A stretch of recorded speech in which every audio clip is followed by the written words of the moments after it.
Well, hello YouTube people. I'm back at it again. It's time for another Doctor Who episode review. Sadly, it'll be the last one that I do between now and springtime. At least that is following an episode. Who knows what weird rant will come up between now and then. Anyway, I have to say that if you have not yet watched The Snowmen, if you have not seen the Christmas special for this year on Doctor Who, that's 2012, you might want to go away from this video now. That said, you've been warned, so if you're still here, you don't get to complain about spoilers because I've already told you that they're going to be there. Maybe not too many, though, because I'm actually not at home and the person sitting next to me has not yet watched the episode, although we shall rectify this. So let me focus on first the Doctor Who intro theme. It was a step back toward the classic series. Obviously, when I say a step back, I don't mean to say that, they went ahead and pulled out like Tom Baker's intro and threw that up there with Matt Smith or anything, but clearly the music has done a bit more of a nod toward the old show, and also just the general layout of the imagery that they used made me think of the classic series, and I thought that that was really cool. They did it without doing it too much. It was just right. It wasn't overdone. Now, regarding stupid itches, sorry about that, everybody. I'm getting tickled with my nose, and it's really very irritating when I'm trying to do a video. But I don't reshoot these. I just don't care. It doesn't need to be perfect. Well, right now, as I'm recording this, it's 11:47. I have been up since 7:30 on Christmas morning with 3 hours of sleep that began about 12 hours ago. So you get what you see here. It's a madman who should be locked away in a box talking about his favorite show involving a madman in a box. Anyway, plot, what can I say? It surprised me at every turn. I'm choosing these next words with care only because someone is sitting next to me, but suffice it to say, those of you who have seen my other reviews saw that I had said that a certain person was very much likely not to be another certain person, and I had very good reasons behind it, based on logic and what was out there at the time. However, I was dead wrong, and that's really cool. I'm excited about this plot device. I want to see where it's going. Obviously, we won't even begin to see that until spring. Bastards, we want it now! Okay, yeah, that's not going to help, is it? Anyway, I'd like to know what all of you thought, how you felt about the episode in general. I may do a follow-up video, no promise to it.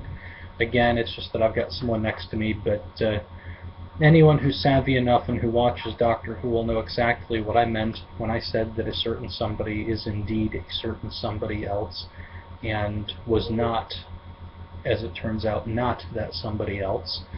And if that's confusing to you, good, that means that you need to sit down and watch it, and then it will dawn on you. Only you should go back and watch a whole bunch of other episodes. Not a whole lot, but I would go back to Asylum of the Daleks and watch all of the episodes between there and now, then watch the Christmas episode, and then, well, tell me what you think. Maybe you think that it sucks. I'm sure that there are naysayers out there who didn't like it.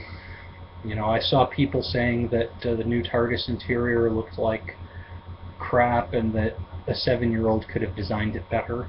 I have to disagree. It made me think of the classic series, except, with the capabilities that they have now. And let's not forget, the reason that the special effects of the old series were as weak as they are is because of the time. And at the time that they were made, they were some of the best special effects available, at least in the UK. So when you consider that, any of these naysayers complaining that there's just too much work put into it, forget that Doctor Who has always been one of those labor-intensive things that, people really tried to do really good stuff with it to the best of what they could, and, not getting into the whole thing about my personal opinion of the late Jonathan Nathan Turner and some of the plot devices that made me want to choke him. Suffice it to say, it's always been more innovative than I think people want to credit it. And what we've seen here has just been a step along that journey. I did like the previous TARDIS console room. I thought that was really cool too.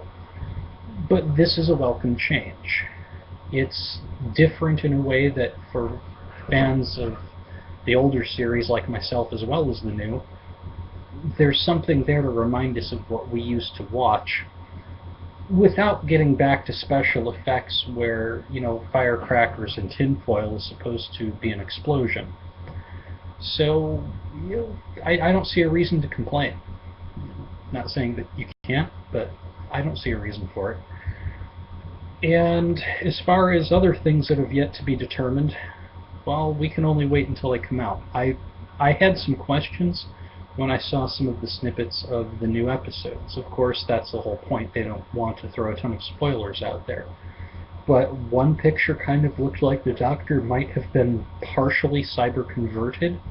That was interesting. I'm not sure what else I'd have to say about the trailer right now. Partially because I'm running on fumes and I should be sleeping right now. And partially because I kind of want to bring something else up before I finish this video. The Great Intelligence.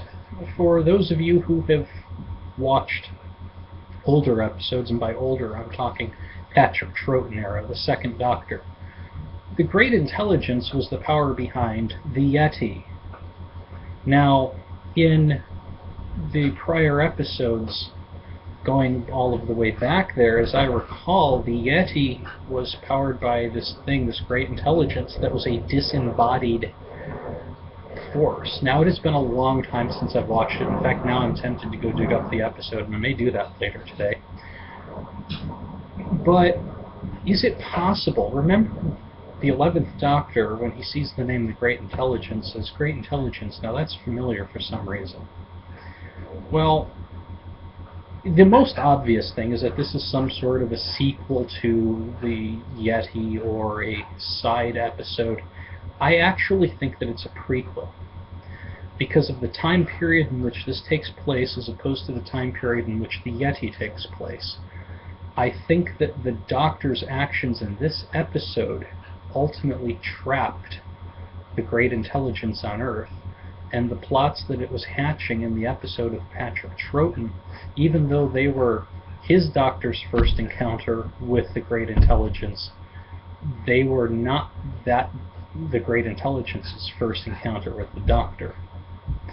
And like I said, I need to go back and watch that because it has been way too long. If anything is worthy of a follow-up video, it's going to be that. I'm going to make a point of it. I'm going to watch the Yeti, and then I'll make another video and give you whatever delusional idea comes to my mind. I mean, how many of these have I done now where I have been dead wrong about where they've been going with the plot? And believe me, that's awesome. That means that Stephen Moffat has been keeping me on my toes. So anyway, that's it for now. I don't know, throw up any comments if you have them. If you don't worry about it. And I'll have another one of these out soon.